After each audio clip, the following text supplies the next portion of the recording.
Bismillahirrahmanirrahim. Dear students, we are meeting in our third session of lecture number 17.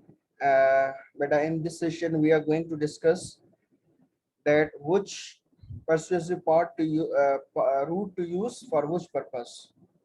यानी कि हम इसमें ये पढ़ेंगे कि कौन से पर्पस के लिए हमें कौन सा रूट जो है वो यूज करना चाहिए. Number one, the ultimate goal of the advertiser.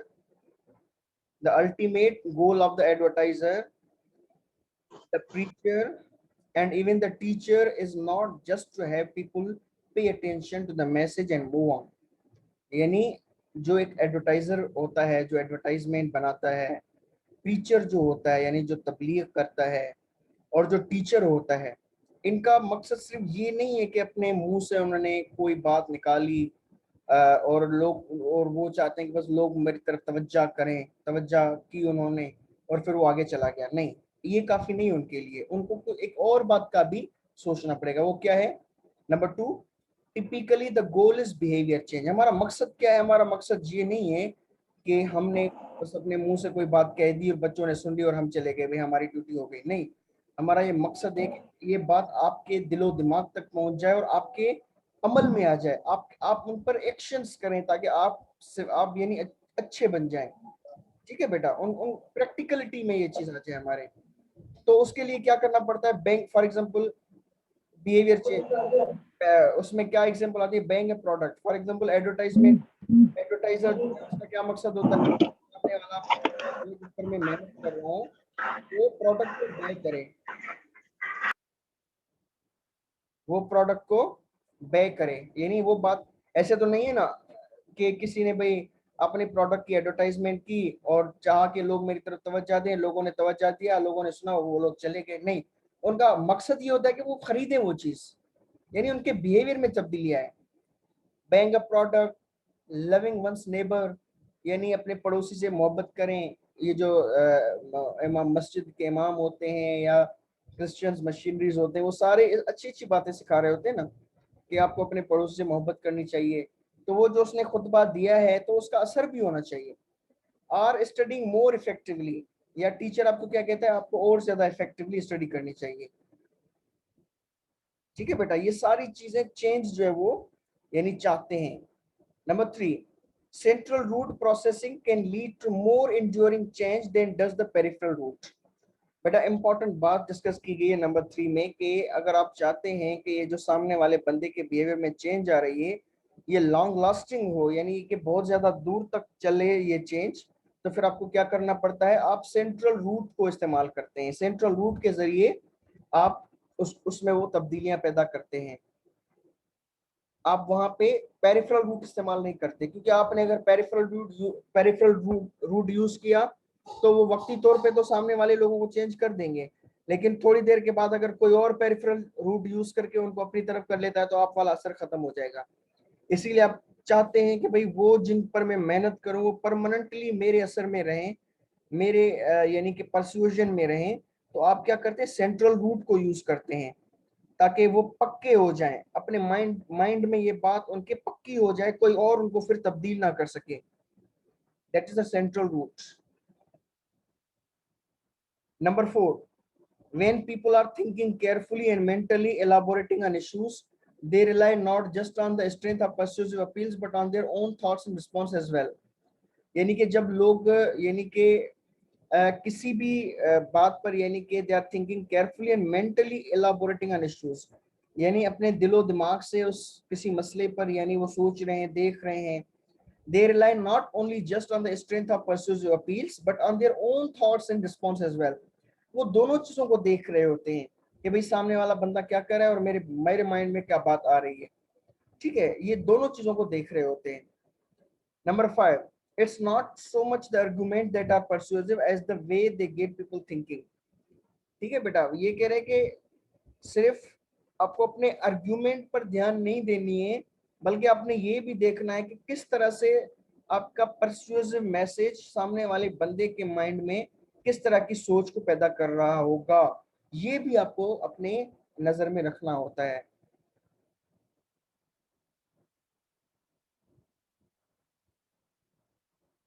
अच्छा, उसके बाद number 5, and when people think deeply rather than superficially.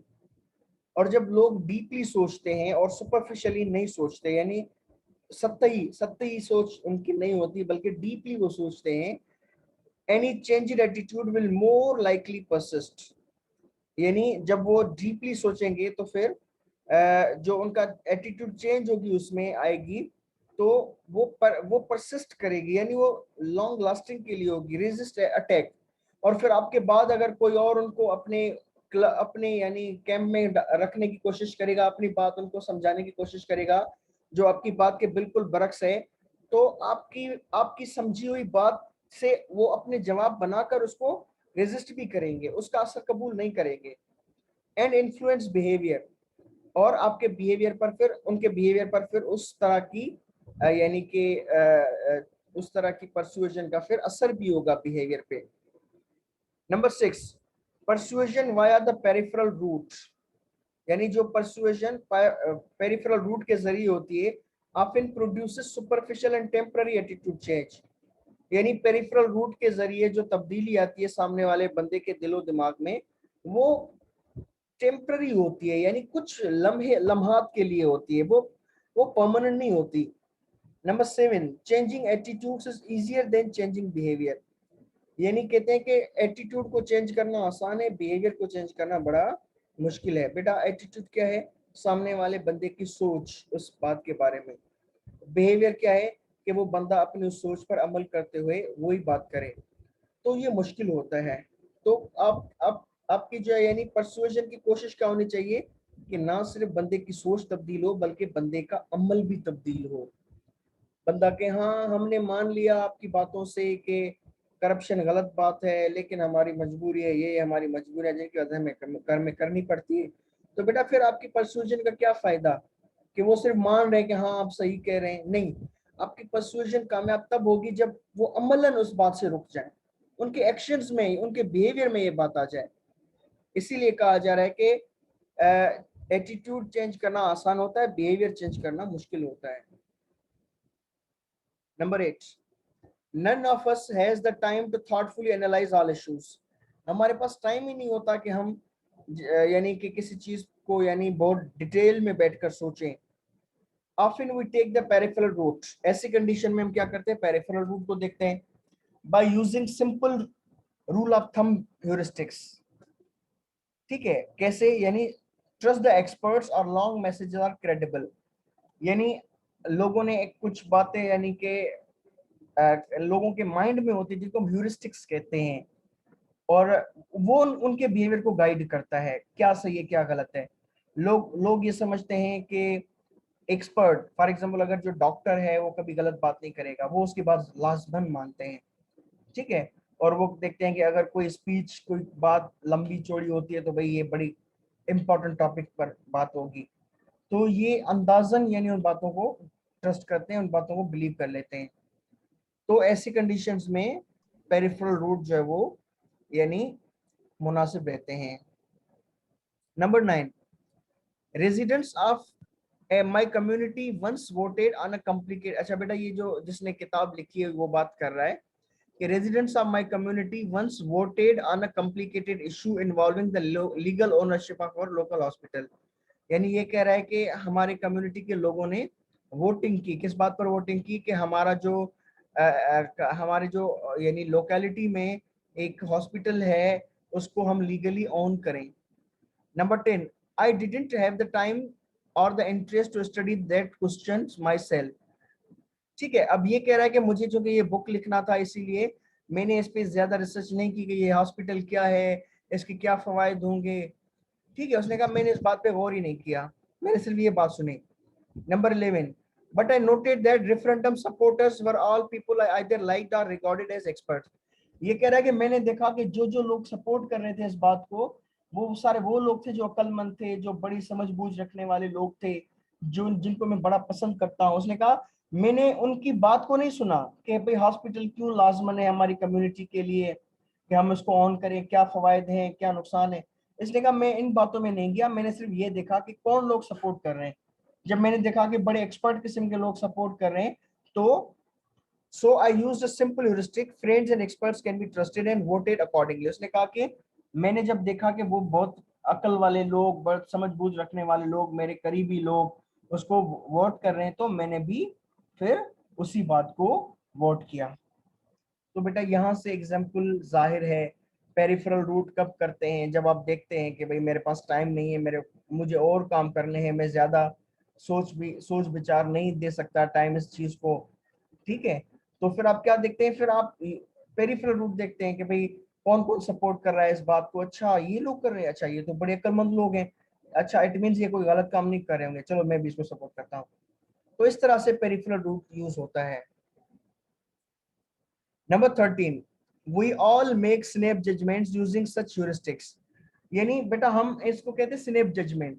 यानी जब आप किसी मैटर पे डिटेल में सोच विचार करने के बाद बजाय आप जो है वो थोड़ा थोड़ा ऊपर ऊपर, यानी आप उन चीजों को, यानी आप सिर्फ निशानियां देखकर कोई जजमेंट बना ले, इसको हम कहते हैं स्नैप जजमेंट।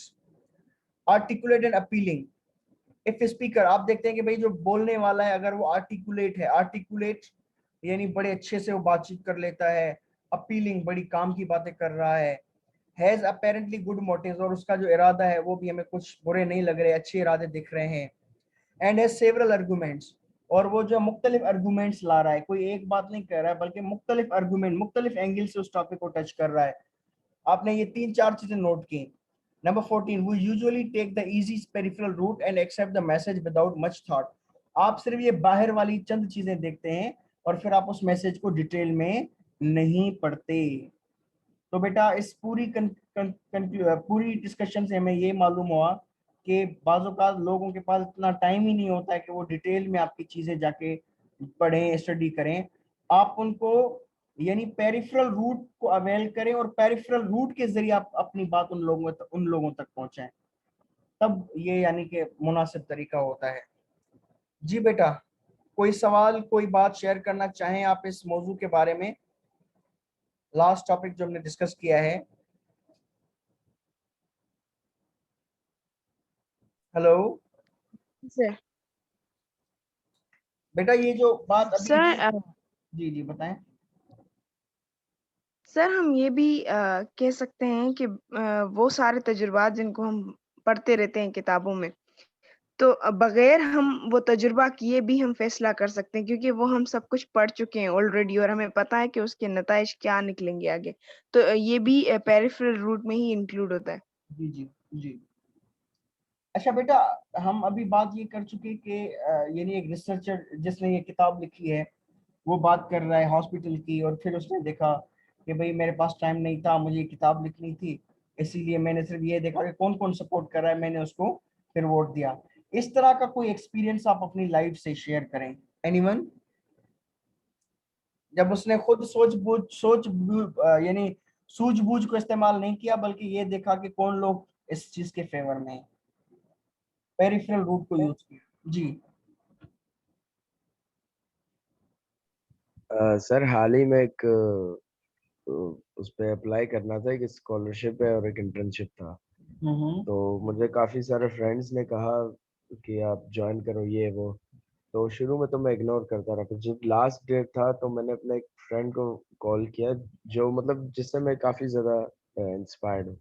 तो मैंने उसे फ़ोन किया, मैंने कहा भाई तूने अप्लाई किया है? उसने कहा हाँ यार मैंने तो कब का किया हुआ है। तो मैंने मतलब ये देखा कि भाई उसने किया है, इट मीन्स ये काम की चीज़ होगी, क्योंकि वो मेरा फ्रेंड हमेशा काम की चीज़ों, मतलब जिस चीज़ में फ़ायदा हो वो वहीं पर ही जाता है। तो मैंने कहा ये गया है तो जाहिर सी बात है मुझे भी फायदा ही होगा, तो मैंने भी अप्लाई कर लिया। एग्जैक्टली बेटा, ऐसे ही होता है। Anyone else? Anyone else? अच्छा सर पॉलिटिकल स्पीचेस जो होती हैं वो सेंट्रल में आएंगी या पेरिफेरल में आएंगी? क्योंकि उसमें तो दोनों ही चीजें हम देखते हैं, एक तो वो फैक्ट्स एंड फिगर्स भी बताते हैं और से बात करते हैं, और दूसरा वो अपने अंदाज, अपनी बात करने के तरीके से, अपनी ड्रेसिंग वगैरह के, जैसे आपने बताया पेरिफेरल के अंदर, तो वो तो दोनों तरीके से अप्लाई करते। तो ये अपना स्पीचेस जो होती हैं इनकी दोनों में हम एग्जाम्पल दे सकते हैं या सिर्फ एक में ही देंगे? बेटा देखिए, वेरी करता है, मुख्तलिफ स्पीचेस में मुख्तलिफ, आप यूँ समझिए कोई एक स्पीच है जिसमें आप यूँ समझिए कि 99% पेरिफेरल रूट है, ठीक है, और 1% जो है उसमें वो है सेंट्रल रूट है। लेकिन कभी कभी कुछ और स्पीशीज होती है जिसमें सेंट्रल रूट बहुत ज्यादा होता है। आप देखें कि फॉर एग्जांपल हमारे जो सियासी लीडरान हैं उनकी आप तकरीर सुनेंगे, सिर्फ और सिर्फ अपोजिशन पार्टी की बातें होंगी, और यानी गुस्सा होगा उनके अल्फाजों में, डाइस पर मुक्के मार रहे होंगे, उनकी बातों में कोई एक भी दलील नहीं होगा। आप यूं समझिए ये लोग 99, 95%, 90% पेरिफेरल रूट यूज कर रहे होते हैं। लेकिन उसी जगह पे अगर कोई चाइना का लीडर आ जाए, कोई किसी अमेरिका का लीडर आ जाए, उन लोगों की बातों में अक्ल, फहम, दलाइल, फैक्ट एंड फिगर्स होते हैं। आप यूं कह सकते हैं कि उनकी स्पीचेस में 90%, 95% सेंट्रल रूट होता है, 5% पेरिफेरल रूट होता है। Is it clear? Yes sir. Anyone else?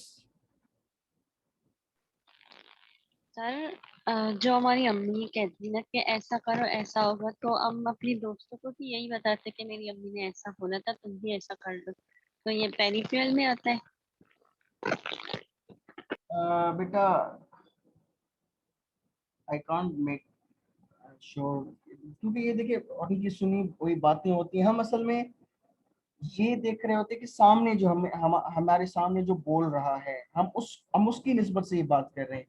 अब फॉर एग्जाम्पल क्लास में टीचर बोल रहा है, तो वो जो कुछ बोल रहा है उसको आप दो तरीकों से सुनेंगे, या वो जो कुछ कहेगा दो तरीकों से सुनेगा। ये डिस्कशन हम उस सेटिंग, यानी उस तरह की सेटिंग के लिए कि सामने कोई बोल रहा है और वो दो तरीके यूज कर रहा होता है।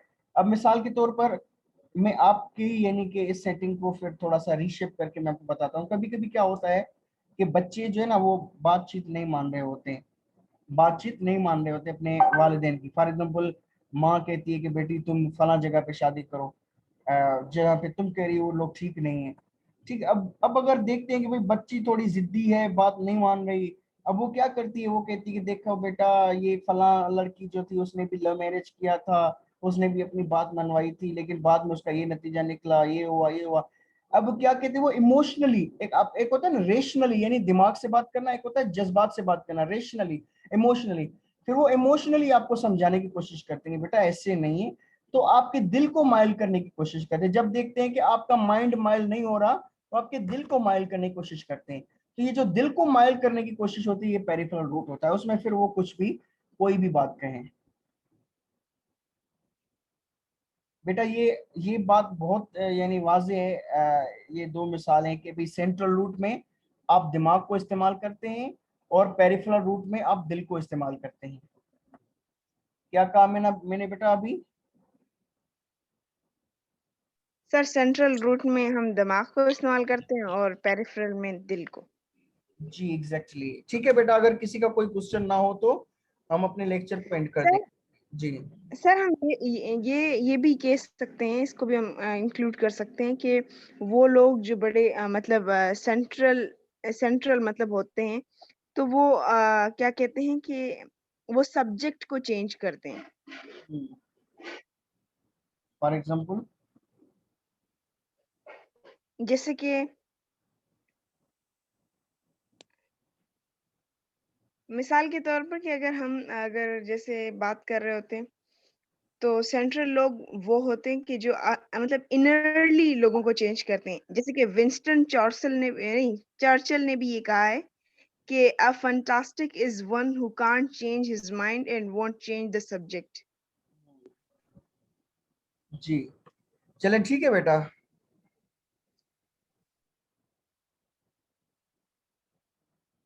ठीक है जी सर। बेटा, अल्लाह हाफिज, अल्लाह हाफिज। अल्लाह हाफिज। वापस